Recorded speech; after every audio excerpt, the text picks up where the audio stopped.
Well, Your Honor, again, there's been extensive discovery that's been turned over. New state rules could mean new problems in Washington state's justice system. I'm not adequately prepared. And local and statewide officials warn the latest changes may push the system beyond its limits. In January, Washington is rolling out dramatic new limits on how many cases public defenders can take on. The state has taken what's already an overwhelmed system and made it even worse. Spokane County prosecutor Preston McCollum fears the worst once the new rules get underway. The state Supreme Court's latest order says felony attorneys will see a 70% reduction and a 60% caseload reduction for misdemeanor attorneys.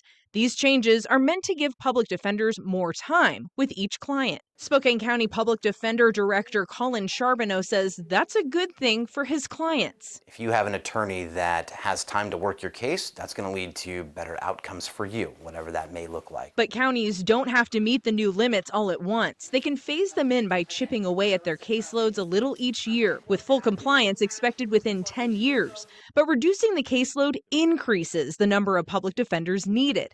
That's why the Washington State Association of Counties, or the WSAC, is sounding the alarm. What will end up happening, we believe, and we've already heard this from prosecutors, is that they'll have to start charging less or dismissing cases because the public defenders aren't available.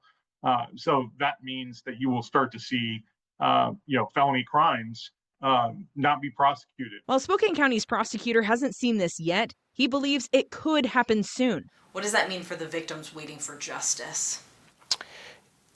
In a situation like that, the victims simply won't be getting justice because what we're telling them and we're signaling to them on the front end, as a state, as a system, is there's no accountability for the offending act of that individual. We're actively trying to assign every single case we can as quickly as we can. The Spokane County Public Defender's Office started working under a reduced caseload standard set by the Washington State Bar of Association in July, 6 months before the Supreme Court's rules go into effect. The bar's standard is an incremental reduction over 3 years instead of the state's 10-year timeline. To me, it's not a recommendation, it's not a suggestion. It is in order to ensure 100% ethical compliance. The only way to ensure that is to adopt this standard. So you don't think the Public Defender's Office is jumping the gun by implementing these new standards before the first of the new year? I think the Bar Association has forced our hand and is requiring us to implement the standards. So the prosecutor's office worries that at the turn of the year, the county will eventually start seeing more offenders release,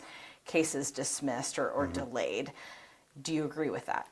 No, but there's a lot of variables there. He says those variables are criminal filings and turnover in his office. Charbonneau hopes to add 4 state-funded attorneys soon who can help keep up with the new cases. The WSAC says part of their effort to address what they're calling a public defense crisis is pushing the state to cover half the cost of public defense. They're also urging lawmakers to create policies that encourage attorneys to pursue prosecution and public defense. Amanda Rowley, KREM 2 News.